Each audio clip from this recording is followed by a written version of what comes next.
Hello, I'm Helli from IGDA Finland, and welcome to the second IGDA Finland Demo Day. First of all, I know it's a little bit late, but Happy New Year. I know last year was a little bit rough and a little long. So let's make this year not only count, but let's try to enjoy it. Let's make it a good one, okay? Second of all, I'd like to mention that I was very pleasantly surprised how many applications we got for this Demo Day. Unfortunately, we have a very limited amount of time, so we can only process a handful of them, and which we are going to go through today. But we will have another Demo Day probably before summer, so keep on working on those games and try sending another application for the next Demo Day. More than happy to see all these games. This year there's going to be a couple more, heaps more online events than last year, because of the situation, you know the situation. Next month we're going to have a Finnish Game Jam post-mortem with the Finnish Game Jam people and talk about the Game Jam games and all about that. But we're not here for Game Jam, we're here for some demos. And you're not here just because of my pretty face, you're here because we have wonderful mentors. So without further ado, let's introduce our mentors. Here we go, Minna. All right, hi everyone. I'm Minna. I'm the CEO and co-founder of Corp. And yeah, I guess. Yeah. you can tell a little bit like what kind of a like artistic or what kind of a point of view. So I worked on both on producer and game artist roles in the games industry. So most of my notes have been on game art type of stuff, but also maybe a bit on marketing. But yeah, nice. I'm looking forward to discussing the games with you. Great, thank you. And then we have Tatu. Hey, well, you guys know me. I can talk in that direction. I'm Tatu Laine. I work as a designer at Futureplay Games. I've been working on games for almost 10 years. I had my own company in Turku, but past 5 years I've been working in Helsinki. I've been very much involved in the Finnish Game Jam Association and IGDA Finland. And yeah, that's me. Wonderful. Do you want to mention a little bit about the point of view, how you looked at the demos? For me, well, product. I look at them as products, so you're going to get feedback from that perspective. Wonderful. Good to hear, good to hear. Thank you. Then we have Ilari. Hello, hi guys. My name is Ilari, CEO of Housemarque. Guys are busy working on a PlayStation 5 exclusive Returnal. I and Mikael are mostly busy of thinking about the future, so that's pretty odd. But, you know, most of the guys are working on the now, and we always are looking ahead. But yeah, looking forward to talk with the games with you guys. Interesting games there to be reviewed. Do you want to mention a little bit about that point of view? How do you look at them? You have I think you have the most experience from all. You probably have more experience than all of us together. So. Well, as I know, we don't know how much time they have, and so we kind of look at them as a hobby, or I look at them as a hobby products. But there are some pretty good ones already. So. Cool. Wonderful. Okay, and then we have last but not least, Mikael, please. Yes, I work for this guy, and then we at Housemarque are, the oldest Finnish game company. A lot of that arcade heritage. We're looking at the perspective of the demos from, what kind of indie games are out there now, what kind of games were made in the 80s and the 90s. And I'm a gamer, so I'm just going to be looking at it from the gamer's perspective. I have to give a shout out to Returnal. If you can get your hands on a PS5, then March 19th this year, that's going to be out. But again, very interesting to be here and talk about these games with a lot of potential. Wonderful, thank you. And yeah, good luck finding a PS5. Luck is required. But maybe by March there will be more. And thank you guys, I know because it's very close to your launch, so thank you for taking some time from your busy schedules. And I know you as well, but you have your launch is a little bit closer.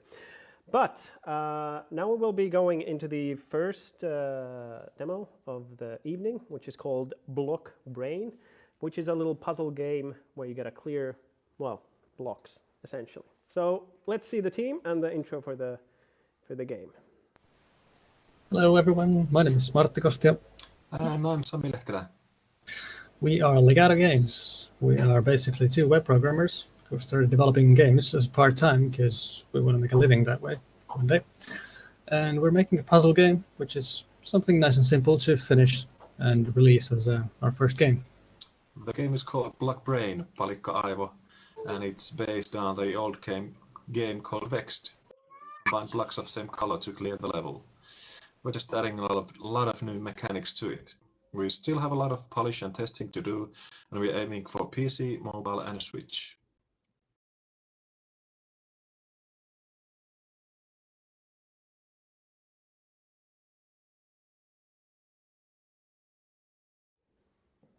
Okay, thank you.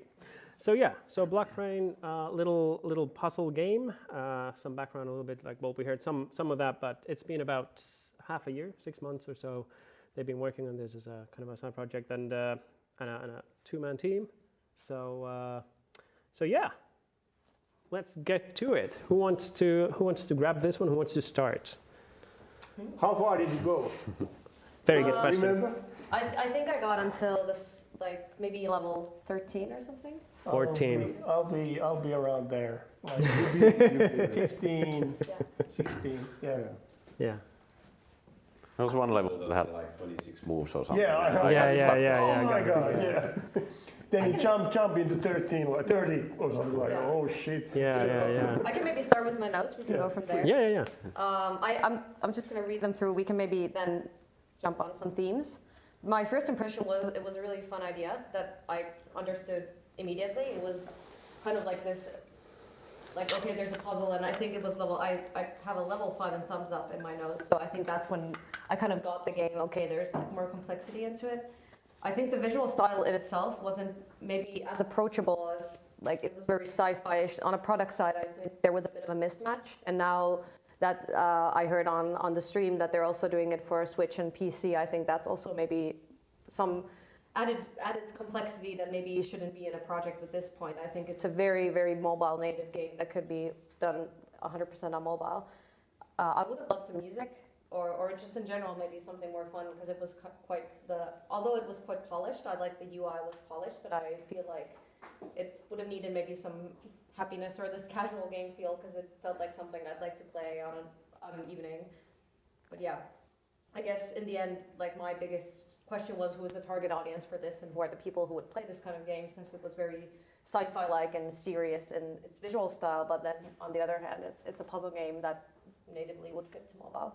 Yeah, like quite a simple puzzle, and that's not a bad thing. I'm not saying it's a, because a lot of Try level 51. yeah, 500 moves.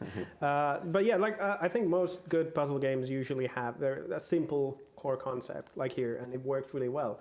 I kind of agree with, like, it is polished to a certain extent, but like maybe in a weird direction. And for example, when you restart the game, it's not long. I think it's like a second or so, or a second and a half when it shows the level again.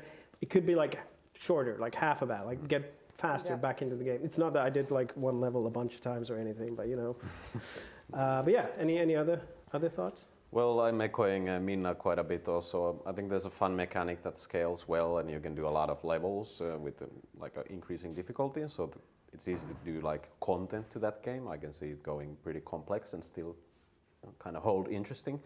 What I'm thinking of from a first glance, it's something that doesn't really interest, because it has maybe the most generic kind of sci-fi colors and things and going on. And if this was like a mobile game, there's like 1 million other games that kind of look like exactly the same from the first kind of impression. So I would really focus on make it look more fun and make it feel more fun. Like, what if those blocks would be animals and you need to get them together in this crazy gravity world or such. Yeah. So. Well, it's made using a lot of these pre-existing assets, and you can see that if you order anything from Pakistan, it's going to have the same assets. Trust me, I know.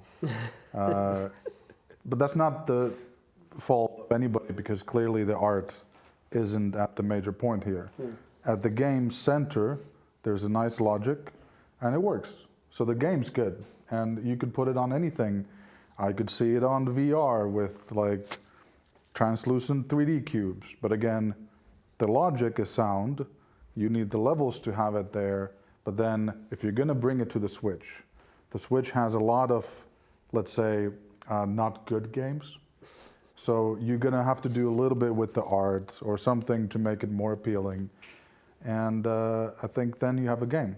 Right now you have a logic set. Yeah. Yeah, of course, if you want to have a production which is commercial, that's a different thing. You need to have production values. And of course, I think those guys who are making this are really aware of those stuff. But take a note from PopCap Games, look and like how the reward visuals when you finish the puzzle, and of course add the music, and it's like production stuff. So core is pretty nice. Core is nice. It's you get to figure out what to do, and I don't know how complex it gets. I kind of viewed level 31 as a mess, like whoa, yeah, whoa, but it can get pretty complex, right? So it can have a lot of attraction, of course. I don't know whether it's easy to make those levels when you think about level 500, or but maybe there's a kind of a different variation of easy levels, some medium levels, and hard levels, of course. And the thing about games like this is you should publish them on like itch.io or something where you can get community feedback, and then maybe go on to another game. It's good to have ambitions, but realistically there needs to be either really good content, like really good levels, or then something of a hook, like a different type of a puzzle element. Like with art, it should be like appealing. I don't know how many people would invest time to go into this. But I think, there are two guys making this game, so good job, guys. But of course, there need to be production values there, art, and that might appeal to wider audience. Yeah, I think you're right that they probably know this, because this is, as I see it, more a proof of concept. They want to do the mechanics and that works really well. That is really, really good. And now it's just like I wrote here, like more pizzazz, a little bit more shine, and then you. This is the thing. You have the core game is there. And you can outsource everything else if you want. Literally, for $100, you can order the assets or create your own assets or whatever you want to do. But it's like, it's right there. Polish, when you finish the puzzle, you look at how Bejeweled, Bagel, all these things, Candy Crush, how these do like these rewards, visual rewards. Oh yeah.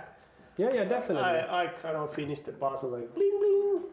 All these good feeling factors need to be added if you want to be a commercial. Gotta get that dopamine, baby. Yeah, something like that. Yeah. In-game monetization, payments. You need to sell like hats. Remove maybe I don't know. What do you do in mobile games these days? For a puzzle game, I don't know, pretty niche audience, maybe level packs, timers, customization, timer lock content. Could be events, this kind of stuff. But one more thing, I'd like to maybe have a bit less of the less fun stuff in the game, like the menus in between levels seem like, come on, can I just go to the next? Well, those are placeholder, clearly.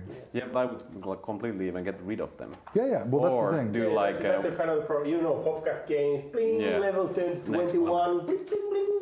Yeah, this kind there of you stuff. go. Or like I was recently playing What the Golf on Nintendo Switch, and the stuff between levels is also fun. You go around this map that has all the levels, and anything can happen there as well. So just pushing the bar here. Well, if you want to add extra stuff, definitely, I think Minna had a good point. Like I feel like it is maybe at the best on a mobile, because it's short levels and everything. You can just go whenever waiting, having a cigarette. No, don't smoke. Don't have a cigarette. When you're waiting for the bus, whatever. You can have a quick level or something. And I feel like if you add a little bit like haptics on a phone, really, it can feel really nice to move those and get a little, and when you finish, you get like a little harder, and it can just feel a lot nicer. I don't think it's bad on a Switch. We played it on PC and it worked, but I think mobile is maybe the platform to go with this one. Yeah, I'm just maybe thinking about inserts on a console instead of just using that time to maybe polish it more on mobile, and maybe you can get if you put it out free, you can get a lot of kind of lots of players.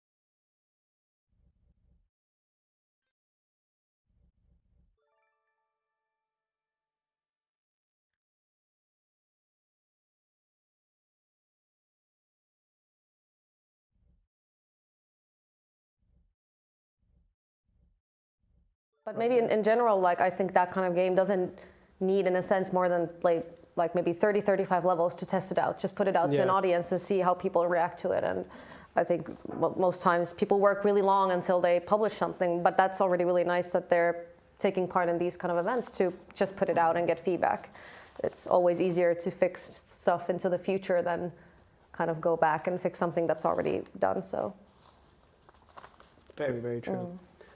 Any final thoughts on Block Brain? I gotta say I like Palikka Aivo. That was it's a great name. Unfortunately, it doesn't translate that well. But yeah, any final thoughts? Well, keep up the good work. Yeah. Yeah, I'm looking forward to your next game. Or polished one, this one. You know, they get to I'm, whatever. Yeah. I'm looking for good, simple ideas, and I think they have more. Fair. Push the boundaries, right? Fair enough. Yeah. Yeah. Okay. So that was Block Brain, and next we have Demon Engines. So let's see the intro for that. Hello, my name is Leevi. I'm a Unity generalist. I do everything from VFX to programming to business development. About a year ago, I decided to spend at least 5 minutes a day working on a project of mine. And a year later, I've come up with something that I'm really proud of, but feel like it's not quite there yet. So I need your feedback. In short, the game is a roguelike driving game where you can create countless of weapon combinations, combining weapons and weapon attachments. Check out the game. Let me know what you think. Thank you.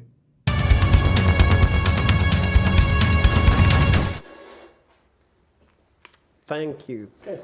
So yeah, Demon Engines, just a little bit background again. So like he said, solo dev, working on this all alone, about a year. And yeah, driving.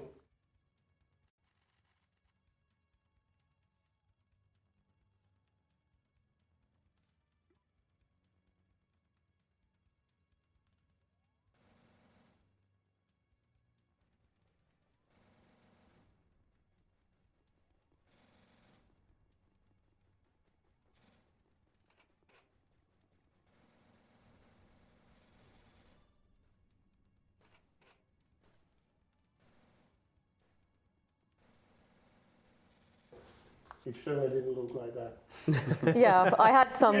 My computer Yeah. laptop did not have that frame rate.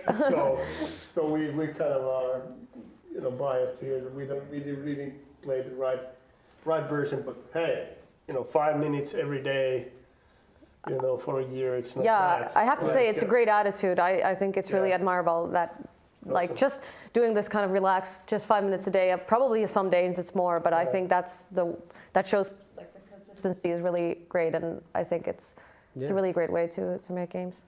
Definitely, yeah. So any comments here? Any immediate thoughts you had? Well, I'm a sucker for the concept. I'm like, yes, cool. This is Hell cars, yeah. shooting, and roguelike. This has to be good. And I really like the concept. And I've been playing lots of Carmageddon and Vigilante in the days. And roguelikes are like the best games at the moment. So the premise was good. And once I started it, and it felt also good. But it's just some. Like I can get that you can do a lot of weapon combinations and stuff like that, and you need to kill people and loot them to then combine them. But the UI there to actually get to the really fun part, which is to combine the weapons and upgrade your car and stuff like that. That was too hard at like the first gameplay, and I died like really fast because I sucked at it. But I need to get to the fun part early to really like, oh, this game is about this. It needs a little bit more communication of what's happening, where are the weapons, what are the ammunitions, What How are to the combine them. missions? I saw a menu there on that, but I didn't know there was a menu like with maybe there's some things we missed. Yeah, apparently. Clearly. Oh, you mean the controls? No, like it looked like a menu where you had your Oh, items. yeah, and- you got, C and M keys, I think. Yeah, it I is, think this game might benefit from this kind of setup phase and then go, Yes. because it's so fast paced. I have no time to go into That menus. was like one thing. Like you need a safe space where you can go. Like if you drove into the garage and you could close it down and then you could build some stuff. Because every single time you drive far away, something will come from the sand and attack you. And it was very frustrating trying to get to those. Did the game pause when you put it into the menu? Nope. Right. No, it was a little rough. Sure, but I mean, again, if you put it on itch.io today, Yeah. you get the best feedback, and then you can work on the menu stuff. Oh yeah, definitely. And like you said, I like the concept a lot. I think it looks quite like I like this sort of low poly, post-apocalyptic hellscape look. It was it worked really well. PlayStation 1 is trending, so I did like the nostalgic graphics. So Minna is saying like less polygons, if anything. but I thought that was really good. Like my biggest issue, look, I enjoyed the concept a lot, and I think there's a lot of gold here. But I felt like the controls were a little too airy or like too loose. You couldn't. It was difficult to get a really good hang of how to move the car. That was maybe the biggest issue. And I think it would do well if you had good controller support. And been lately playing a lot of Risk of Rain 2 as well, which gave me the same vibes. Like don't change the art style at all. Like this is perfect. Just run with that and do everything. Yeah. Well, that's a good Polish. point. So if you take Risk of Rain 2, third-person shooter, easy polygon kind of graphics, copy all the menu UI introduction type stuff, and if you have a checklist of saying, do I have this thing that they have in Risk of Rain 2, then you know that people can get into your game in a way that makes sense and they don't get frustrated. Because in this one it's very difficult because it's so early that you may miss some things. So I think make a checklist from an existing game. And thinking about like the whole kind of beef of the game, which I also got interested about, was this kind of like combining weapon types. If it might be fun if it was real, if there wasn't a safe spot, and if it was player versus player, and like the best player is the one who can make them as fast as possible and make these fun combinations on the fly. But then, like you said, the UI needs to be super approachable, and people have to be. It has to be difficult to do the decision, but not the actual like mechanical thing of pressing button. Like I don't know where to go in this menu, or I'm getting killed because I don't have time to look at this menu. So I think it might help to kind of re-look at the UI, because that's the kind of base of the game, is the combining. And I think the driving itself was quite fun. I think my kind of criteria for driving games is really high, because even in Finland there's a lot of driving games that people make, and I think there's a huge amount of car game nerds, coders out there, and I think I'm too used to really, really good driving mechanics, and I think there's also maybe some community help that could be gotten here, just asking around games companies that have driving mechanics and getting some of that like really good feel. Yeah, and I think really like just putting them kind of out so people can give you feedback. And that's actually a really cool thing. So in the game, there's like a built-in feedback function, and when you want to quit, it also asks, hey, you want to give some feedback? That's actually a really good idea, and I would be kind of happy to hear like if you've actually gotten any feedback that way, because I'd hope you would. And Well, I mean, that also speaks on the fact that maybe it's already out somewhere where people can give it feedback. I think it was an itch.io. That's what I mean. So it's probably I already think there. it was. and One of then- these games was. I think it was this one. Yeah. So that's Yeah. good. And itch.io is a really good place to just throw them. Yeah. Like, you're not going to make money on itch.io, but like you will get feedback. And Well, you're not going to make money anywhere. Well, that's true. Yeah. We're not here to make money. Yeah. But these are. This is games. Come For on. the passion. Should be investing in. I know. We've been doing over 25 years this thing. So Not made a making single money is not euro. one of those. Yeah, Spending money. That's what we do. that is that is what we're doing. Other people's money. Other. But I also had a singular small point when starting the game. The camera defaulted to the right of the car. I'm not sure if it was the same for you, but it didn't. You have to like turn the camera 90 degrees for you to start driving forward. And what I did, I started kind of driving right, and I never saw the tutorial screen thing, which showed all the menu stuff. Yeah. And I drove around for so long, escaping. I was like, what should I do? What should I press? And then I found this like 3D UI thing in the middle of the map that I should have seen if I just went a bit left, which could just be fixed with the camera facing forward to the car. Or just like with a button, says like press enter to see menu, and then you press and then so on. But that's just a small nitpick. It looked cool if you know where to look at it. Yeah. And I think, like I said, it was a little airy, but I enjoyed driving around, and the boost was really nice. Like one of my favorite things, if you press shift, you got like this rocket boost. Okay, yeah. Yeah, so that was really nice, and there was this one building that had fallen down, and then you go there, and then you boost, and you fly really far. That was one of the... Yeah, more of that stuff. Yeah, that was good. And anything with like loops and stunts type stuff. Go to stunts and copy their levels. Yeah. Actually, like you could put some of the guns and the crates that you get like in the air that you have to jump and get them. Like why not? Like encourage players to try different weird stunts. Definitely.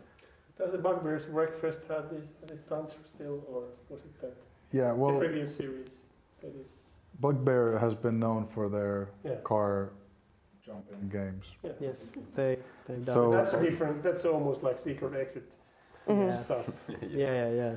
But then just a quick note, if you've checked Rocket League's tutorial recently, so take a page out of that for the onboarding, because in that tutorial they, maybe in less than a minute or something, they show you the controls and show how to jump with the car, and you score a goal, and welcome to Rocket League. Yeah, that's actually Let's go. That's a good point. Like you said. This is easy, right? Yes, I can do this. Take a bunch of games and copy this and that and that. Yeah, but like honestly, like you guys said, copying is the highest form of flattery, but it's also like easiest. If it works. You don't have to reinvent the wheel every single time. No, but the thing is, you can reinvent the wheel after you copy it. Yes, you can also Copy first, polish later. Yeah, and what I'm also thinking about, like all of these games, and when I was playing them, these are maybe people who are in their hobbyist phase or are kind of going into becoming professionals, or maybe they have just one or two games in their back. What maybe employers are looking if they want to get employed with these games is what I would be looking at is their creativity, is their kind of thought of how they make games, and they don't have to be huge games. That like the previous one, there was a mechanic, and I could see, okay, there's a designer behind this who thought about something, and I think I'd always rather see something creative and something that is, even though there's maybe the good elements are copied, like the generic controls that everyone uses, but if the game idea is solid, I think that's what people are looking at, and not, it doesn't have to make money yet. They don't have to make you millions. Like people do this for years, and they don't, like, that shouldn't be the main motivation. So hey, if you want to be a millionaire doing games, you better be multimillionaire before you start. Yeah, that is very true.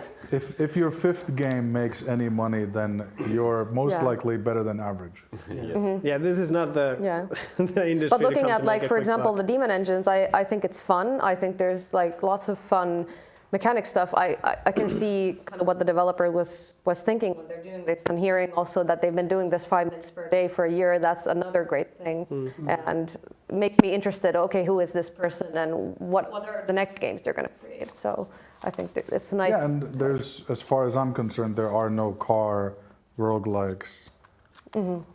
If there are, I'm now interested. Yes, me too. Because I play roguelikes more than I should, and I haven't seen any car ones. Yeah. So That is actually true. Yeah, I'm trying to figure out. I know there's one car-based MOBA, but that's like, no, I don't know really. and there's no Twisted Metal, Vigilant T8 type of games anymore at all. Yeah, Carmageddon and Twist Metal are old. No, Carmageddon had a new one not too long ago, but yeah, it's been a while. Yeah. Yeah, so it was an enjoyable game. It needs some work, but like we said, some parts. But the concept is there. It is interesting. It is quite strong, and it already had fun moments. Now it just needs to get tighter. Maybe more, like you said, with the jumps. You know, Yeah. verticality, Yeah. gameplay, go up, those things. That will require it to get like tighter controls though, because this one was pretty easy because it was essentially like a building like this, and then you just Well, make more buildings. yeah, like this. and just make them go and like Start And you playing can that. pause the menu while you're in the air. You can ramp up and then pause, and then you can build up your stuff. Slow-mo, like, yeah, bullet more- time. Have you guys Yeah, seen those GTA 5 online challenges where everybody's going on like the walls in the air? Yeah. It's like super precision stuff. Make levels like that, and then you have to make the gameplay better. force yourself. to Never get mind. better. Yeah. Okay. Well, that's unless you have any other closing thoughts. I think that's Demon Engines. Good stuff. Good work. Good name. Yeah. And I really like the just the atmosphere. That was really cool. Actually, one last thing I didn't mention was that they had these glowing tower things, enemy bases or something. Those I are- tried to shoot them. Yeah, I tried to shoot them as well, but then when I got there, it was clear that it's enemy base, and I saw their stuff inside, and it was like compared to the rest of the area, it was really clear where you're kind of gonna go. I still had no idea what I was supposed to do on my mission, where I gotta go and find stuff. That was like fairly clear. Did you complete the missions? No. Did anyone? I No, just- I didn't. Yeah. Where do you get the missions? I don't know. It just says 0 out of 3 missions. It's a mystery. Yeah, Then that's, I need to play that, more. yeah, you gotta find out. Yeah, That's exactly. the hook, baby. Yeah. So that's Demon Engines. Good stuff. Thank you very much. Then we're gonna go to the next game, which is Hank's Voyage, and let's roll the intro. Hello everyone, and thanks a lot for trying out our demo. Here is a brief introduction of our team. Roope has worked on character design, key art, animation, cutscene art, script writing, and story editing. Titus is an opera singer, music composer, and sound designer, and he has worked on the music and sound effects. Yuli is a graphic designer and video designer, and she has worked on the UI design of the game, and has also produced some video ads. Ollie is our environment artist. He's been mostly in charge of creating environment assets and working on the lighting of the levels and other visual effects. Quick shout out to Maya. She's not currently part of the team, but she did her practical training with us and created a lot of cool art that is still used in the game. And finally, I have been working as a project manager, game designer, Unity developer, and script writer. We hope that you'll enjoy playing the game, and we're looking forward to your feedback. All right. So this is Hank's Voyage. Like they said, they're a team of 5, been working for over a year at this, and 2D action adventure platformer set in the jazzy 50s. Who wants to take the ball on this one? It's a really good game. You should buy it now. I like the details they put into everything. Yeah, there was a lot of When you pass the guard and then you go beyond the guard, somebody calls you in the 50s on a cell phone and it's like, oh, did you pass the guard? Yeah. And then it's like, yeah, I passed the guard. Oh, okay, you should watch out for the guard. Yeah. There's a lot of this communication. The details are there. I think the game could be published already. I think it could do okay. But if you keep polishing and adding details, you can have like an indie hit. It didn't, I mean, in the beginning, you don't see that much gameplay, right? No. So it's quite basic. You don't have any extra hooks of like gravity puzzles or anything like that. But, you know, the art style, the mood, the jazz music, the very long introduction, Yes. the atmosphere is there. Now it's more about polishing and adding like cool little gameplay things. I completely agree with that. This is it feels out of all the ones we tested, this was the one that had been taken the furthest. I think it was. It felt like almost a finished game in many ways, and like you said, there was a lot of details. There was a lot of secrets in the maps, and you optional stuff to find all the golden scarabs and whatnot. And I kind of liked that there was like a Looney Tune vibe a little bit in the characters, like the guard walking and like, hey, and then, you know, the snakes you jumped on. It was like a little, it wasn't too serious. Was art design was involved. There was thought put into the world building. Mm-hmm. It could have been a product you could buy on Switch. Still could. Still could. Or Steam. Also echoing, it was one of the most complete game out of these. It had like collectibles and a gallery and all the things in place, so it felt like a real game. Yeah, There and was good options and menu. And everything. Yeah, you could. And there was a very weird sequence in the intro where there's a purple thing flew. I have no idea what happened there, but you kind of got me into it still. Like I'm part of this jazz gang that goes around saving the world. Okay, that's pretty cool. But then, almost on all the levels, there was some new mechanic, which I was surprised about. Like, really? How many levels did you play? Well, there's like, now there's a rope you can hang on from. Now you can throw. Now you can actually throw the hat in the different directions. Now you can crouch. Now you can crouch jump. All of this coming. All the like bam bam bam, which kept it interesting because you would expect that this is just platforming and nothing really added to it. And if it would be only that, then it would need to be like Super Meat Boy platforming to keep me interested. But yeah, when it comes to platforming, the controls are something I would still put more effort into, and the animations, like when I'm actually landing on the ledge, and if I jump, it needs to feel good. And now the movement feels a bit sluggish, and how to like squeeze into that narrow space, I don't really know. I somehow did it, but in like maybe Mario games, you know exactly what you did, and you could. So in a way, make the controls so good that you could speed run this game, that you could make this insane speed run videos. That would be like the goal on the controls level. Yeah. And one small nitpick was that in some levels you change the perspective, you make your character smaller and show more of the area. That kind of destroys my kind of muscle memory of how far will my guy jump and how fast will it be, so that Don't mess with the camera. Don't mess with the controls and the camera. Yeah, I'm gonna jump on that because I'm very picky about my platformers, and I think most players are, because we have been blessed with a lot of good platformers since always, and even in recent years with Celeste and Super Meat Boy is a bit older already, but we're getting super high quality platformers all the time, and it's probably the most competitive category of games in the sense that how many good platformers there are.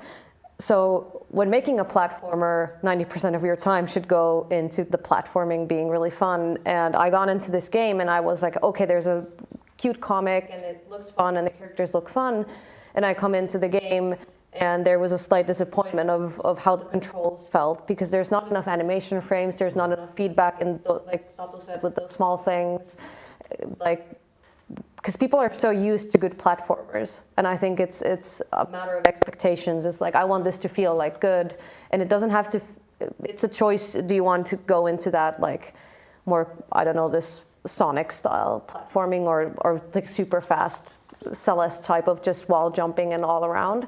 But I think it's kind of, right now there's, in the actual platforming itself, well, there's a lot of fun mechanics, but there's nothing that makes it feel like this, like Hank's Voyage platforming, like the thing that makes it stand out from all the other platforms. It might be the story, like the 50s jazz vibe, but I think, it needs some work in the beef. I think the hat has potential to become like that thing about Hank, like, because you throw it and you can use it, like, gave me kind of like Michael Jackson vibes. Remind me of Mario.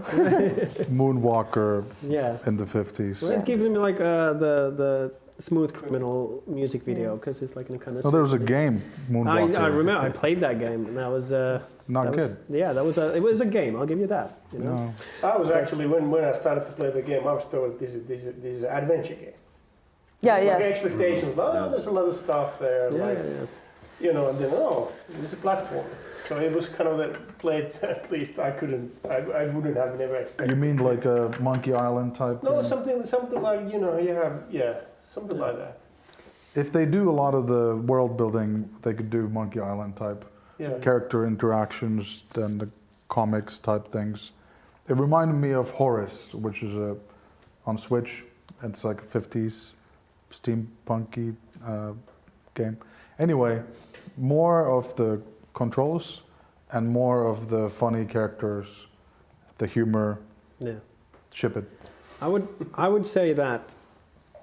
So in the beginning, like, there's good atmosphere with the with the comic and the whole thing. But I felt like it was too long. Like I feel like that could be cut, made a little bit tighter. That you get to the game a little bit faster. Cut some of the dialogue or like some unnecessary fluff out of it. Even the one where you mentioned the one they call, hey, watch out for the guard. Oh, I went past already, and then like that was way too long for that one gag. You know, it could be a little bit, you know, it could have a bit more punch if it was a little bit tighter written as well. But that's easy things to fix. Like, but I do agree with the controls. Like, the most important thing in platformer is that the main character is really well animated. That it feels really like if the enemies aren't, you know, they might not have as many frames and all that, but like the main character should have really. Now that you mentioned Celeste, I saw this interview of the devs of Celeste, and they said that the way they started and their advice for platform devs is that make an empty room. And if it's still fun to move with the character, then you have good movement. Yeah, exactly. Yeah. And then you can start adding like platforms and trying how that works. But that's something I would start. But but it's like Celeste is it's different. Yeah. It's a different type of. I'm thinking of maybe these type of. There's lots of platformers that are more like puzzle platformers, so you kind of stop and think, what should I do here? Celeste is just go, and you're in a hurry all the time. But I feel like this game would more fit this kind of like slow platforming route of like, okay, I need to figure out a puzzle, and maybe I'll join and come into a room and okay, what do I have to do? But now it was kind of like neither. It was like too slow to be this kind of reaction or like let's jump on platforms, but too fast. Yeah. So. Yeah. One quick point still, I think the level design was excellent because there was always something on the screen that was interesting, like you needed to collect something or there was some arrangement of obstacles or enemies that made it always a little bit different. So there was never like an empty scene. Yeah. The fact that you knew that there were a lot of secrets already tells about good visual level design and where to go. Yeah, I was never I was never like oh where gotta go. But that's I gotta say because there was these secrets and I was like okay, I found the first secret, okay, interesting, and then the second one, and at that one like okay, these are very different. First one you had to just find a bunch of stuff, and then the second one was like a speed run. You had to make out of the room in a certain amount of time, and it's cool that it's not just like oh well let's do a bunch of secret rooms where you gotta gather stuff. Like but they're actually put some thought into those as well, and they're completely optional, and you might even miss them if you don't kind of look for the room or the door or the ladder, which was really a nice surprise. I quite enjoyed that as well. How to make platforming special, I guess that's kind of a big nut to crack. But it's also we did like couple of those. Outland was basically sort of you had this light and dark bullet hell platforming stuff, and then Matterfall is like I think it's more a shoot 'em up than a platforming shoot 'em up or vice versa. I don't know which way. So we combine these sort of genres. A bullet hell again. That's our thing. A lot to be learned from like Play Dead games, Limbo and Side. Yeah, maybe towards that sort of direction. That's a good direction. Braid, like cool, doesn't need to be Super Meat Boy movement. Well, you know, that's hard to accomplish, I think for anyone. Well, again, that's closer to that's closer to our games. What we do, but I think more but in general, I feel like in general for all of those making platformers right now, I feel sometimes people are doing a disservice to themselves for picking to make a platformer as maybe their first or second game project, because there's such a certain game feel you have to get, which if you don't get, the whole game kind of feels off. And as a portfolio piece or something like to send out, and when the platforming doesn't work, it might feel unfinished when you could have used the time to make maybe something that isn't so reliant on that very, very tight game feel, because it's something that takes time to find and to learn. But I think in general it's a hard category, and it's a really hard. I wouldn't recommend making up, and it's something that people always do in game jams and everything. Like I really suggest, now Global Game Jam is coming next week. Hopefully you all participate in. It's a great event, and do something else than a platformer. It's like, not far though. If the Prince of Persia from 1980s. If you copy the animations, exactly, it has a lot of different keyframes in there. You're halfway there. To be fair, Prince of Persia had amazing animation, especially for its time. How well it runs, you know. Of course, we've been talking about 60 frames per second platform, which probably reads control at 120. times Yeah. per second. So this is very, very precise Yeah, thing. yeah. As we had. So of course this is the thing that this didn't offer, of course, at this point. Yeah. But so maybe the direction should But be there's the still, like, puzzle yeah. side and not People that still play hectic. Castlevania, the old ones, so Yeah, that's true. That's true. yeah. In general, I'd say it was because we're kind of nitpicking here because Sure, it's a very good game. It's a very good product, and now you can kind of just take it further. Like you can do these little bits and bobs and take it to the next level. Because I think you're kind of right that it wasn't bad. I wouldn't say the movement was bad. It wasn't, but it's just that it wasn't great, and it can be great. So you can like push it all the But way. I agree with Mikael, like ship it and on towards new adventures. I You think need it's to, the content is there, right? You need to focus on a few things to polish.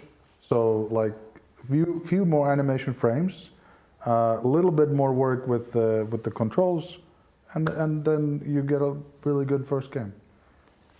So here they mentioned that they're planning on what they consider what we played now is their MVP. I think this is way further than MVP. This is at least a beta version. But they're saying that they're about to pursue any possibilities that they get some resources so that they could actually finish it in this year, 2021, and. I mean, yeah, if you have a possibility of polishing and these things, go for it. But honestly, just at some point you have to let it go, like release. Just throw it in there, let people enjoy. It's gonna teach you more than actual developing the game. That is. yeah, and there's always like if you wait on shipping it, there's the risk of never shipping it, and it's so much better to have like, hey, we have this on Steam. Okay, it didn't sell much, but we liked it and it's out, and we can say it's on the store. And you can always update it when it's on Steam. Exactly. And that's how you get more sales, when you get like version 3.57, and then people are like, oh, this is on sale now, maybe I'll buy it. Yeah. But just make sure you get some good on some wish lists, and make sure you have some good reviews, and it'll pop out from there. How do you get good reviews? You have a bunch of friends. All right. With a little bit of money or something. Buy some Game codes. refreshments. Yes. For those guys. Yeah, exactly. But yeah, honestly, at some point you gotta throw it out there for the people, and I think you're very close to it. Cool. All right, so that's Hank's Voyage. Thank you very much. And Change the name. No, it's good. It's good. It's fine. And I think keep the jazz thing. That was really cool, and I think that brings it, gives it like its own nature compared to others. But lean maybe even heavier onto the jazz part, because that was really cool. Yeah, next game. Keep the lights on. So let's see if we get the intro. Boom.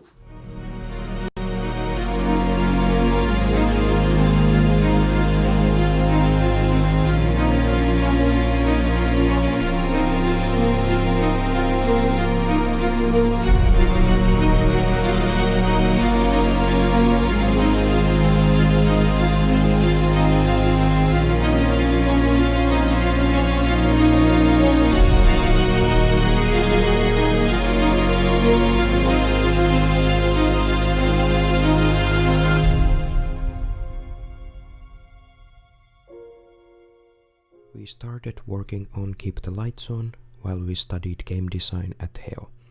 Keep the Lights On is the result of a game jam held at school, after which we set out in our spare time to work the game forward.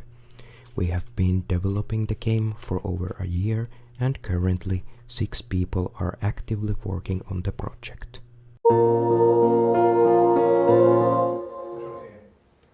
Yes. Great. Yeah, so keep the lights on. Just like you heard, six students, not even like university students. This is really cool. Over a little bit over a year, been working on it. So yeah, atmospheric horror game with puzzles and a little bit of platforming. So yeah, what's there not to love? Sure. You know, I love the beginning. Like, what's the mystery? What is that black thing coming towards me? Was I the only one who died 8 times and didn't know what to do? Yeah. Yeah, maybe. So that was and there was some flashback. I have to admit that I kind of couldn't figure out one puzzle very early on, so couldn't see that much. The thing with the ladder, should I do the jump? Oh, yeah. The ladder took some time. What? You needed to find I'm shoes sorry, to get guys. it off We're the just- jump. Yeah, you had to figure out the first puzzle. Yeah. So you could, But it didn't go a lot longer than that. So Yeah, Okay. it's a very short demo. So I think I love the atmosphere, and I kind of referring to Hank's Voyage. This wasn't, of course, that much of a platforming thing, but I think that's sort of it was kind of nice. But in And I this think one, that our first deal was for LucasArts inspired game, Alien Incident, back in the day, '95. So we did put the game out in '96. So there was fun, kind of some retro vibes there for us. So mukaisten yön finished.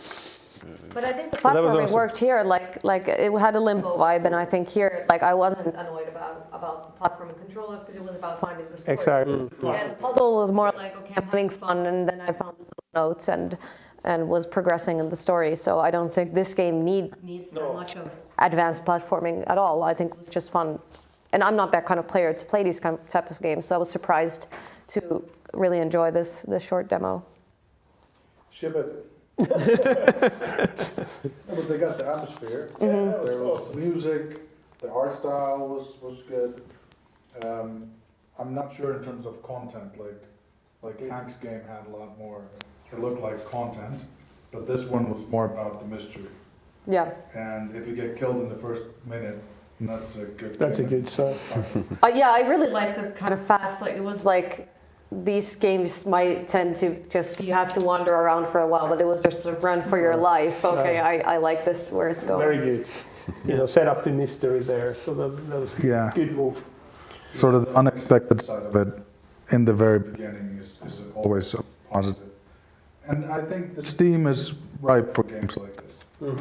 Like this game, I don't know how far into development it is, but I think, right now, 5 to 10 euros, you could sell the game. Yeah. I would go with like 10 plus euros because €5 games are a little.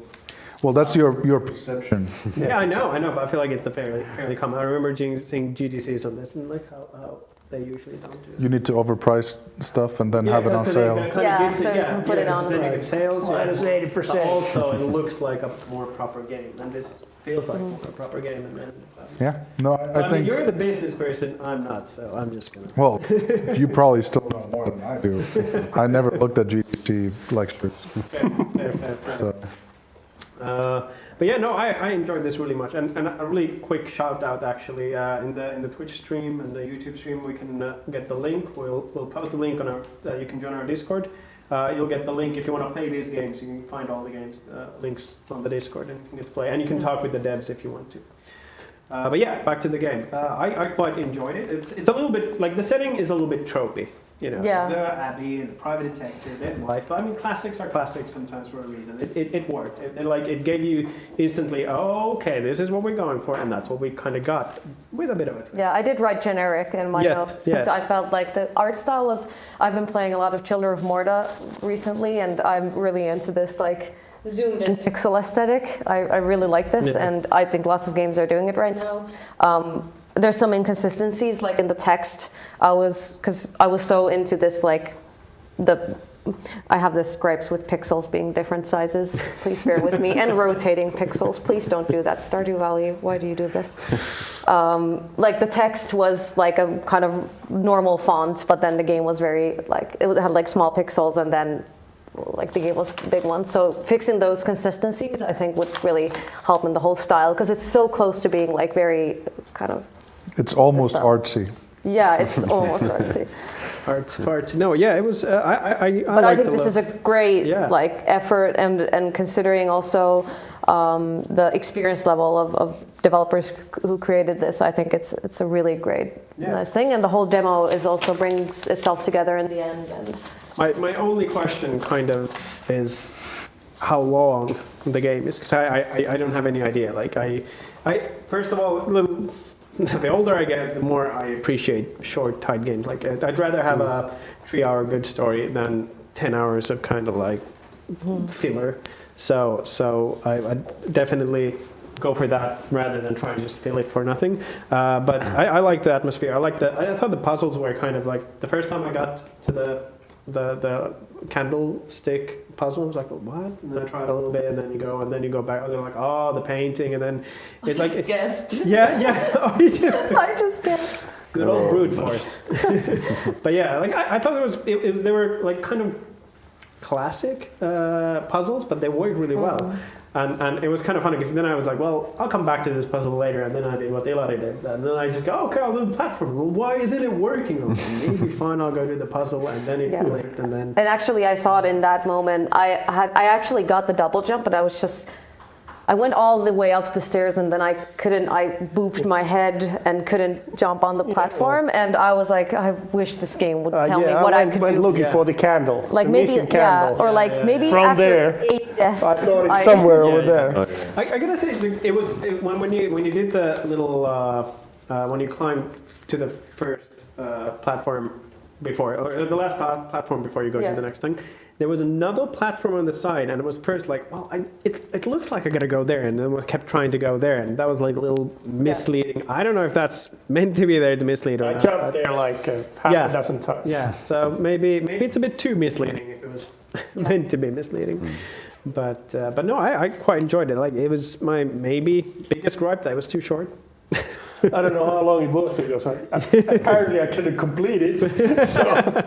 Well, it's literally you got up there and then you walked. There was a little bell. Yeah, and that's about it. Oh yeah, there was one more puzzle. Yeah, that's true. So the feedback that everybody's giving here is very specific. That's good. If you haven't played the game, this is very. now is your time to go this play is the the game. perfect time for everybody. Yeah. But sorry. I do have like a little comment on the character movement itself, because the whole story was like, he was a private detective who's figuring out why this mansion of someone is haunted and everything. And I was thinking, why can a private detective double jump? It was kind of like, I'm in this atmospheric like platforming thing, and I think this is a point of like not copying with accuracy, like, or maybe they copied with too much accuracy. Let's just do all the platforming things. But then on the story-wise, I think this would be a character who would have a rope or would have some tools because they're smart and they can do stuff. And I think like thinking about the actual game we're making and not about someone else's game, like, okay, they did this, so we can do a double jump. Although I was hoping for a double jump at one point, because it's the thing, you always want a double jump, but maybe they could do it somehow differently. Yeah, that's true. That's true. It does fit the game world way better. I was there in the chapel with all the like, and then I was double jumping in the sky, and it felt kind of. For me, the atmosphere was super great in the beginning. I don't know who made the music, but that kind of set the tone. And the first sequence also made you really fragile. Like you're not some superhero, you're some kind of detective who might just die if somebody just like touches him or something. But then I was also kind of like the shoes that gave you double jump, because that's kind of unexpected. That's why I like to play Japanese games, because in there you can kind of expect the unexpected. Maybe it's a bit of tongue in cheek. Yeah. So there's like, you can keep on playing and you'll know that something unexpected is going to happen. Yeah. That's why I like some of those games. And I kind of liked how they kept it consistent. So the save points when you passed was this little candle that lit up, and it was it was really nice. It was really nicely done, and it felt good when you got there, and it was really nice. And like a Dark Souls bonfire. A little bit, but not like it wasn't. You get to Dark Souls bonfire like beaten and bruised, you're like, oh Jesus, finally, God damn it, and then you put your sword and you sit down. But this was just sort of like, oh, a nice candle, how atmospheric. I don't know. Maybe it's just the 50-year-old lady in me who likes candles. I don't know. But yeah, to answer your question really quickly, they said they're working on the pixel inconsistencies. Nice. They've noticed them themselves. To you, they said thank you because they have their own composer making completely original soundtrack for the game. And I guess to me, it's going to be around 1 to 2 hours of gameplay, depending on how much you. How far is it from that 1 to 2 hours? It feels like I like how we're in a direct connection with the devs. Yeah. That's awesome. Ship it. The only thing I would say, if you put it one. Ship possibly. I have to say that model hasn't worked that well. No, if you even That's- The Walking Dead is the only game that has worked basically. And Telltale based went on that. under as well. Yeah, so, you know. yeah. All the previous ones, they really didn't sell the second one, the third one. Yeah. The Walking Dead was the only one. I would say though, if you release on Steam, doing a game that's sub 2 hours, there's always a risk that people buy it, play it, return it if it's under 2 hours, because that's the window where you can still return the game. Don't worry about that. But You're don't worry about it, I You're guess. artsy indie, and artsy indie people are going to buy the game. This is None very of true. them This are. is very true. Yeah. There's All always three of going to them, be, right? That's so hard. if people complete your game in 2 hours, they're not going to return it, and there's going to be always a certain amount of people that return it I guess. at 1 hour 59 minutes, because that's what they do. Yeah. But I think it's a good game. You should ship it, and it's Great work. yeah, good job. Good job. Definitely. Worth checking out. Yeah, I put here quality experience through and through. Yeah, that's. I'm really relieved to hear that they had a musician, because at the end in the credits there was a huge amount of like sound file stuff, and I was like, wow, they found really good music on like free. Because there was like so many WAV files, I didn't know like if there were sounds or music. That was I the like, best part of the credits for Yeah, me. and I was It like, was did they found all this music like free somewhere? But okay, they had a music like. They had Ylen Arkisto referred as one of the WAV files there. You don't need Man to. falling or something like that. You don't need It's to like- have all these things, Yeah, but it's Probably not. It was so Probably fun. not. I enjoyed that part the best. Yeah, I mean that's good because then you got to finish the game to see the credits. So you know. No, you could go to You the can menu. like, Oh, I Yeah. guess yeah. Fair enough. Then it's like a 5-minute game. But yeah. Anyway, that's unless any other thoughts about Keep the Lights On. No. I had one note. Can I say this? Go ahead. Because I'm in direct connection with the devs apparently. I think the puzzle completed sentence was really out of line with the story. Every time you completed Oh something, yeah, I there guess was a that's true. puzzle Like, yeah. completed. Maybe make it like a sound or like something else. That was that's a the good small point. That's a thing, good point. But I think it was a bit coderish or like this kind of correct. Placeholder, Yeah. enter text here. Yeah, Yes. yeah. This. This is the actually. monsters like sighing something like, oh shit, babe. Oh no. Fuck it. They're gonna use that audio file Yeah, of you exactly. saying, "Oh shit." Yeah, record everything from here. You can use all the audio files from this. This is actually an answer for you from the devs. They are saying that they're working on their. They have a Steam page underway and they're trying to publish as soon as possible. So Awesome. Nice. good work. Good work. Yeah, it's $100 to publish on Steam, and it's quite easy these days.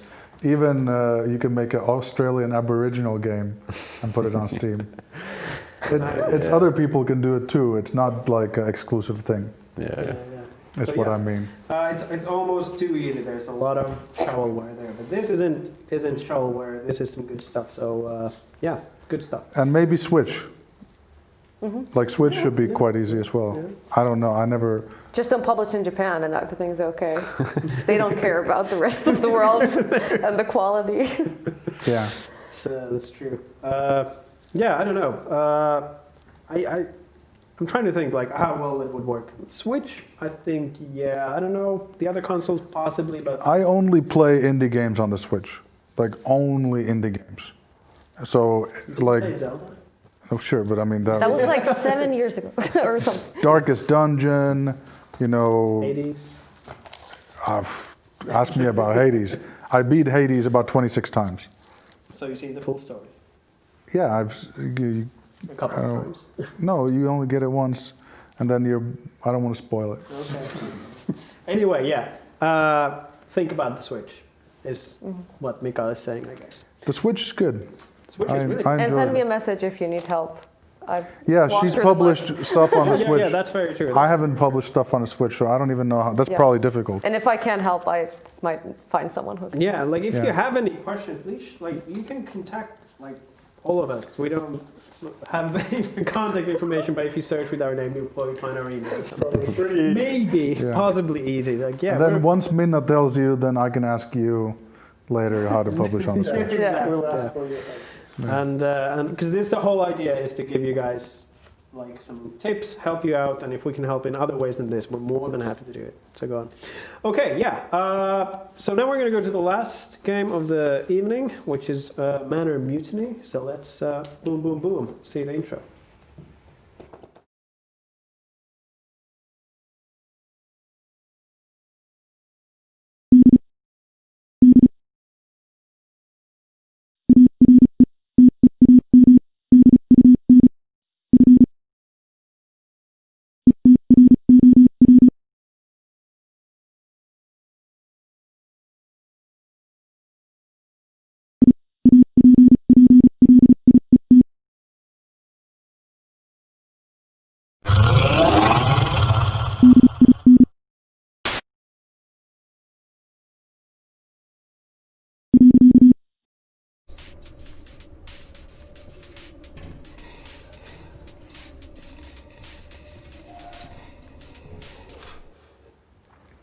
We need to see more of the game.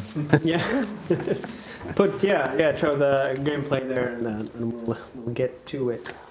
So again, a little background. So this is, in their words, a brutal arena shooter with fast-paced gameplay and a charming throwback visuals. 3 months, 8 students from Metropolia, who wants to grab this one and start?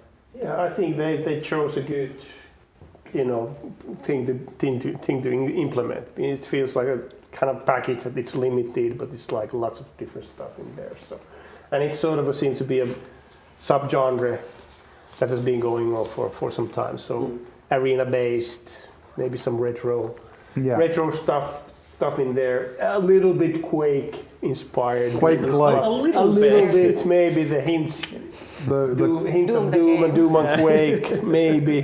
But the Quake-likes are really popular genre now. Yeah. Proteus is huge. I have it on my list here. And then all the arena stuff, it's great. Devil Daggers is one of my favorite games of all time. So this was my favorite. I think we played this the most. Yeah. I got to wave 19 on my first. Which difficulty? It was a CEO difficulty level. Yeah. Very hard. I need to apologize. I didn't have my mouse when I played this. So I played this with my laptop's gamepad and the WASD. So it had the easy one was really difficult for me on that. That's rough. But yeah. Fair. Yeah. I think for the throwback visuals, I think they really nailed that. It has a very the 3D is very simple, very low polygon, and the creatures are like these sprites, and they work really well, and they have dynamic lights and everything. But it's not just that. I think the best out of all of the games maybe today, I think this is the best movement. It's very fluid. It's very the jumps, the dashes, the hook, and then the jump back. Dash in a first-person shooter is always a really nice thing to have. Yeah, it felt really good. Dash in general is awesome. We are biased here. And there was Hades. There was also the special weapon you could throw, and then you could kind of fly around, and that was fun. You mean the rocket? I don't know what I did. I flew around. It was fun. It's the jetpack thing with the circle thing. Yeah. So there's 2 characters. The other one has this a hook, kind of Spider-Man-y. I was like, I wasn't that. And then the other one was a jetpack. I didn't play the jetpack as much as the rope, the hook character, and it was really cool to kind of just sort of hook up and then dash to another thing and then through the holes. I think that level is pretty well done because there's a lot of complete package, lots of stuff. Level design was good. I mean, I could have even gone for a more simple level. Like Devil Daggers, there's no level. It's it's an open place. This was good. The railgun was not the best weapon. And the weapon balancing could use, the grenade launcher, really nice, but then there's no impact explosion. So you could do a little bit more effects. Post-production. A little bit more on how impacts, animations, types of things like that. But the level design actually made me feel that there's a story, which is something is probably not good in a Doom-like game, because there was a bit of stuff around, like so couches and stuff, and I was actually thinking, should I look for something which is like I felt like it should have less stuff. Like it could have been like more simplified. Like more open. Yeah, more open, or even if it was rooms, like more simplified, because I was like they were very detailed, like all the 3D models. How would you have time to look? It says countdown to next wave. I was running away because I was really hard to shoot with my keypad. So at one point we were kind of figuring out whether the purpose is to paint the mansion. We painted the mansion red. You know, you started to have a red paint all over the place, so that was pretty cool. Did you actually notice that in the main menu, if you didn't click on like new game or something, if you clicked on that, it'll just throw a little splatter of blood around in the main menu. I thought you were going to say this. German censorship. Blue blood or something. Yeah. But I think not in German. But I think this game is smart in how it it goes into this retro. Yeah. Wow. And it picked this retro style, which is quite easy to execute and make kind of nice looking in the sense, because it's not supposed to be super nice looking, and all the enemies and everything, you can make 2D animations in 3D space and it's all okay. What made me think when I was playing it, how does this, like I just, during the winter holidays, I was playing Doom in Unreal Tournament 2004, and I was like, why should I pick this up over As them? you do. Of course.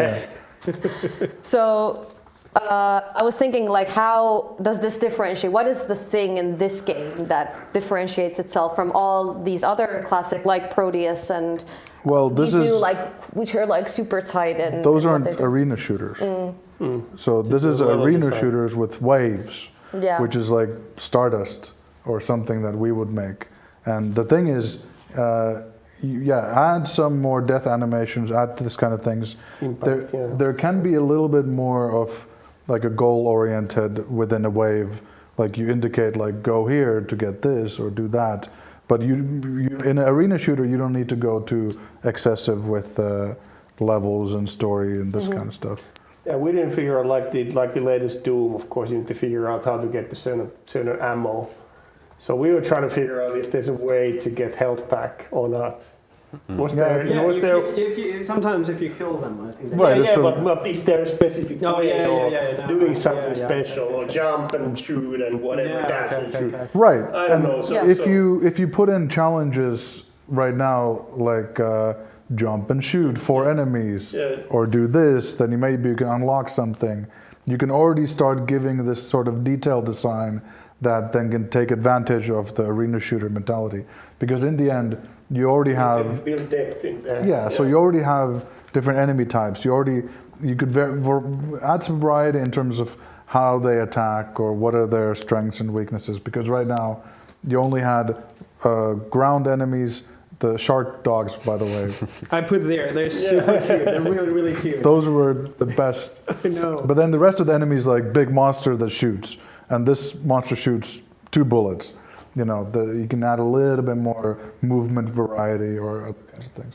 The skeletal weird swords, rapier guys they were kind of nice. Right, they were a little different, but the gorilla was pretty basic. I love the gorilla reminded me a lot of Doom. Also, I gotta say, when Ilari was mentioning like the latest Doom, it's a high bar to compare. Of course, one of the best games. No, but again, that has a level structure. Yeah, of course. But in the end, it's very simple meta game. Because it is like from arena to arena, kind of like. Right, but when you're in an arena within Doom Eternal, for example, when you're killing things in a certain order or with certain weapons, then you get more ammunition or you get more of this. So use that sort of design. It's a puzzle, like right. you said earlier, when we discussed about it. It's sort of a puzzle game in a way that you need to figure out how to get the resources. Exactly. Which way you get the resources. So except in this game, for example, is like sometimes you might have to use your fist to kill certain type of enemies, and then you get like a special weapon or more ammunition or a shield or whatever you get. Because that's when the players really start having those secondary objectives in their mind. Like once you get good at the game, expert objectives, Right. So you can be like, okay, now I can actually be good enough to do this, to use the grappling hook, and it's not that far away from it. No, and I gotta say that if you talk about Unreal Tournament and the old Doom, and you talk about the newer Doom, that means like these are the games that we come to think of when we play that, and that's in itself kind of a compliment. I would say, because these are really good games. But there's lots of you showed some video. Proteus and other games like this that's a huge boom. Yeah. That's sort of the new retro. Yeah, and way. I think like making these types of games because they're fast, they're quick, they're fun to play, they're fun to pick up, and it's a great game to work on a game project. Because I think like before when we talk about platformers and these story-driven games, they're many times too slow, and they might feel even a bit boring. But I think developing this kind of game, I could feel like these developers have been having fun and they've been testing it out, and I think they already have an expectation that the game should be quick and easy to pick up. Like when you start the game, it's like wave 1 is coming, no story, let's just go, and that's a lot of fun. And it was. I think all the story was in the loading screen. Those games don't. Exactly. It's perfect. Story needed. Love that story. Well, the devs actually Kill Demons, mentioned here because you were looking at the rooms, and they Manor Mutiny was originally planned to have a story. This is why you kept some of the level storytelling in the environment. So you picked up on it. Okay. So well done. Should you keep them there? I don't know. Maybe not. I don't know. Maybe for that one weird one who's playing with a pad and running away from their enemies. That was rough times. I want to play the game more. Yeah. I want to see iterations of it. I want to see more different enemies, better balanced weapons, challenges. Different goals in it. I want to see an online leaderboard system. Actually, because they were like when you start the game, you get to choose a character. So it was originally planned to be a multiplayer, so you can co-op with a friend and do that, and that would be fun. Awesome. That would be fun. That sounds would be a lot of fun. And also, I don't know, it would be cool to have this might be just me, because I just really like statistics in games, like how many times have I died? How many have I killed? Blah, blah, blah. And how many square meters have you painted in blood, or whatever? Full-on crazy. You could visualize that at the end of the level by doing this paint thing. It's like when Splatoon. you die, you just show amount of blood that went everywhere. But the blood was really that was actually quite well done and implemented. It was pretty cool. It was not enough of blood. The gibbing in the game is still not there yet. Guts. Well, you need physics gibbing. You need all kinds of pieces that are kickable. Yeah. For example. Yeah. I mean, you can put in the options that how long can they stay there? If you have a good enough computer, you can just let them stay and see how you don't need even that good of a computer. Yeah, exactly. Crawling through games, that would be I don't know, that could be fun. No, I'm a fan of the genre and the game. Yeah. And I need more. When can I have it? Yeah, I was enjoying as well and hoping they develop it further. It was already quite polished and very well scoped for such a time frame. I was very happy to play it. Then comparing against the giants of this genre, you're always like, oh damn, maybe this shotgun could make a bigger sound, a bigger effect. Add 100 million to the budget. You'll be fine. Yes. Just a couple. But there was some gameplay things that I think could be tweaked a little bit. That maybe some of the enemies were a bit weren't that kind of readable. So a lot of skill in these games is kind of how do I use my rocket launcher in the right spot so I can maximize the area damage. So I'm not really sure where the hitbox is and what angle should I be in now. And we need rocket jump. Yes. No, I was going to say it exists. Okay, I didn't try that. Yeah. Well, I love this genre. You didn't even try rocket jump, man. Well, the rocket launcher didn't feel like I could jump with it. Yeah, okay. I was afraid to jump with it. I was also missing the jumping part. Painkiller is one of my favorites, and you could build up speed there and jump jumping around all the time and dragging all enemies. So. It's a good reference. Yeah, definitely. I feel like just a little bit more polish and maybe I agree with the sounds. The sounds could be a bit more more oomph to the sound. Yeah, for 3 months work. Well, definitely. You need to. That's a complex thing. Yeah, that is true. And with the other ones, we enjoy it. It's the same. But we're just basically the production values can be higher, of course, if you want to go. Yeah, that's always. You do the more commercially viable product. But what's your aim is it's probably not gonna compete against Doom Eternal, right? No, but I mean, I think 6 months. 6 months you can ship it, and then you can keep adding to this, because this is the kind of game that, because it's not a definite story type of thing, you can keep adding content, new. Actually, I would prefer just one character, but like in this case, you could add more characters. You can have co-op, different play multiplayer. styles. That's a good idea. Yeah, and you could have daily The challenges. good old just that multiplayer. Yeah, well, That's I mean, what players always ask. no, but like they were doing co-op already, co-op multiplayer and PvP multiplayers. That's a quite different thing, because then PvP, that's and then you get into matchmaking, which is a whole nother plug-in to Unity to buy. Just saying, it's all a plug-in away these days. Server structure, Amazon membership. Yeah.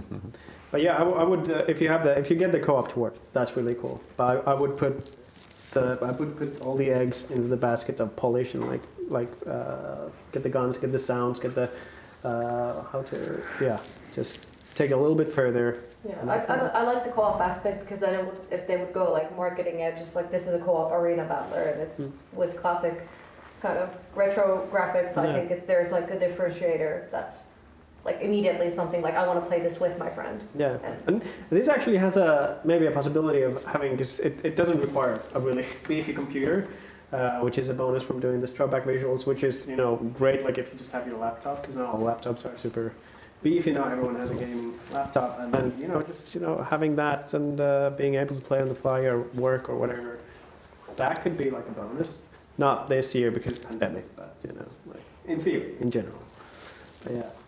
So I guess you're saying once again, ship it. We'll put a little more polish, but ship it. Definitely. What do you think about the name? I think the name needs a little bit a better. It could just be Mutiny, but that's hard to pronounce. Yeah. Yeah, I mean, if you take the mansion out, then you can add levels, right? That's a good point. So then the mutiny could work, but then mutiny is like, is it a pirate game? Yeah. I don't know. I think there's a reason why these games are very punchy in their titles. Yeah. Because you're punching demons in the face. Yes. And I guess there's legacy in this name of the story-driven thing, but it doesn't translate maybe to this very action. Yeah. Maybe the most difficult thing is to figure out the name. Yeah. But you have done a movie about it. So. Yeah. The name of the game. If you watch the name of the game, it's You not the understand. easiest. What we're talking about. Quick, was it you who mentioned, or no, it was you who mentioned that you like to jump around in the, and the devs mentioned here that they did have bunny hopping in the game, but it wasn't made very clear then because it didn't come out naturally. But so there's even that. Just make it clear how to do it. Then. Yeah, adding some verticality would make the game more interesting as well. Like I felt I was mostly on flat ground or I was on stairs.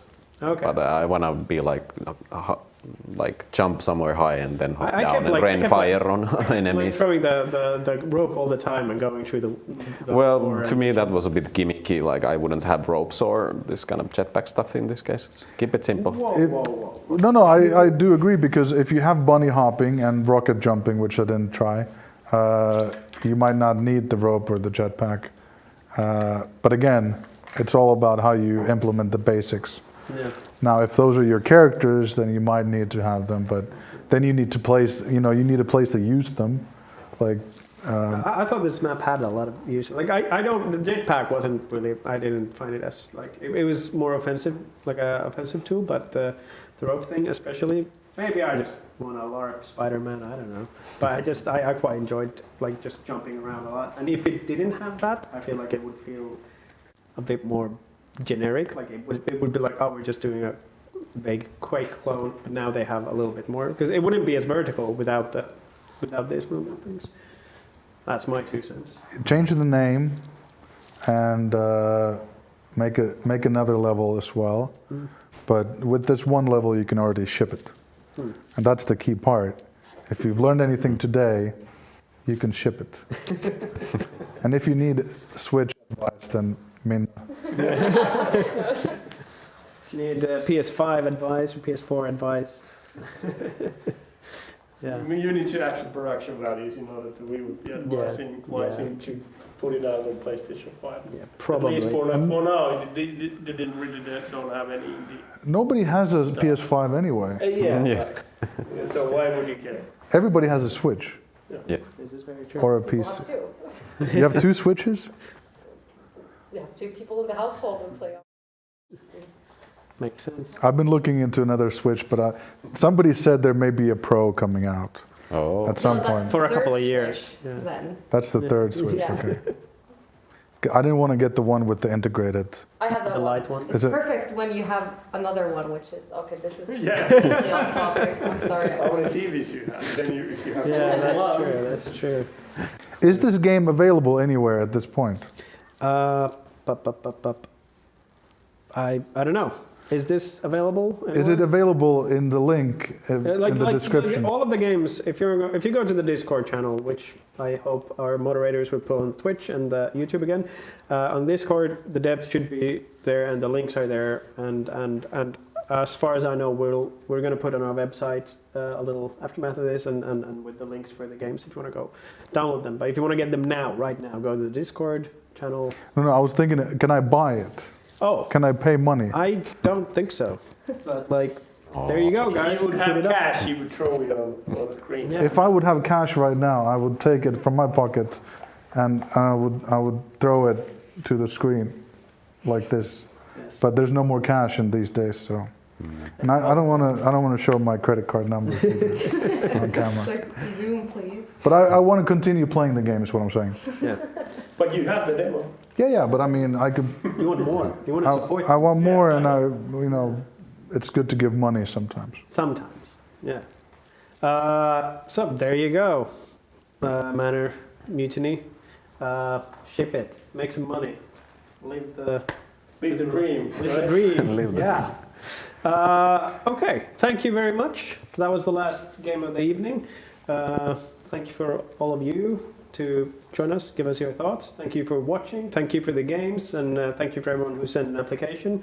Like I said in the beginning, keep working with the games. We're more than happy to take the next set before summer. Hopefully, we'll have another demo day. And yeah, I think that's. What do they win? That's okay. Originally, you were called judges, and then we realized no one's winning anything, so we changed it to mentors. So maybe at some point we can have a little, people can bring some swag. Should we and they tell can our win. favorites? Oh, yeah, sure. I think you already did. Yeah, I like this mutiny game. Yeah. What is your favorite? What is your favorite? Well, I almost go with the Mikael as well. It felt sort of complete in a way, Yeah. that they had taken a right task with the right scope, Yeah. and felt good. Okay. I think it's not there yet, but it has the most potential, which was I can't remember, Demon Engine. Demons Engine. Yes. Yep. I like Keep the Lights On. That was good as well. Yeah. Yeah. Like Good artsy. No, many, I would. there weren't any bad ones. Yeah. Yeah, definitely. If the block ring, if that was on the mobile, I would probably already downloaded it to play it. But I think Demon Engine, I feel like that is the one with the most potential, like for me personally. But right now, I think Keep the Light On was the one that spoke to me. Shout out to Hank as well. Hank was good. Yeah. Hank was very polished. I mean, not Yeah. polished, but content. Yes. Like I have Full. it looked cool. Yeah, had a bunch of stuff. Yeah. Okay. Other than that, I think we're done. My last thing to mention here is, like I said, Global Game Jam is at the end of this month. I really recommend everyone to take part in it. It's going to be a little bit different this year because, we're not having physical things. But after that, we're going to have a little postmortem about that. Next month is Pocket Gamer Connect. If you want to go from IGDA.fi, you can get a 20% discount on the tickets if you want to take part in that. But yeah, you guys, any final words? You want to mention where people can find you? You want to talk about your project, like a little something? I heard you guys are doing some small games, so I don't know, but like you guys. Well, if anyone's wanting to be in the business of making games, it's an interesting industry and it's non-stop learning. That is very true. That is very true. That's gonna keep you busy, like Very if you keep doing that. Yeah, I'm always every year more impressed about how fast people are learning to make games and ship games, and I think I'm seeing like 13, 12-year-olds making games and shipping them out, and it's because like you said, it's all one plug-in away, and you can get like lots of stuff done in a short time, and I think this again showed us that these are small teams and short time frames making these quite complete products, and I think we were mostly nitpicking. There wasn't this kind of, okay, this is a full mismatch type of thing. And Yle can give you really good press, even if it's not a appropriate game. No, I didn't mean that. I meant just like, because I'm trying to talk to Yle about PlayStation 5 games, and they don't talk to me about PlayStation 5 games. So even small games can get good press. Yeah, definitely. Yeah. What I could say that, the guys who've been working on this, I think they have made the most important step. They have started doing something. Yeah. Mm-hmm. Yeah. Right? And the results start to be pretty good. I don't know if it's the first time, most of the guys are doing something. It feels like it. So it's a great start. And What's the next most important step? yeah, well, I think the next action is always the most important. You need to figure out the next action, right? Ship it. So then you can figure out the step after that.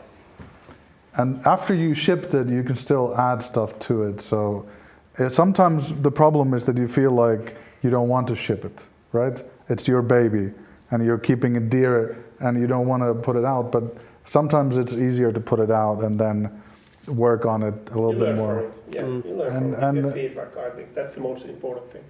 And usually it's good to start a second game at some point too, because maybe your fourth game will make money, but your fifth game will not.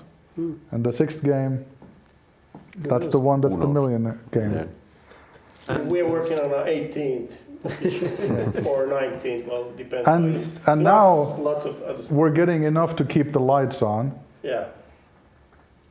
Pun intended. Yeah. But still not too much, because No, yeah. Ilari's, we're still looking for the Ferrari money. No, not Ferrari. I think Lada is, I mean, can Ferrari even handle the Finnish winter anyway? That's a good point. Yeah. Lada, every day. Yeah, Lada life. It's not about the money. It's about it. Please don't do this. Yeah, this is, But making a living is a good thing. But yeah, That's I great. think this Keep the lights on. Yeah, this was- exactly. Exactly. Like, keep working on it, and that's really important, but also let it out, because you will otherwise kind of get stuck in your own, like, oh, but I've been doing this is how I want it. But you need to outside feedback. But this is a good start. Yeah, this is really, really good start. Keep at it, and thank you very much. It's been a pleasure. See you again. Bye-bye. Guys, take care. Bye. Moi moi.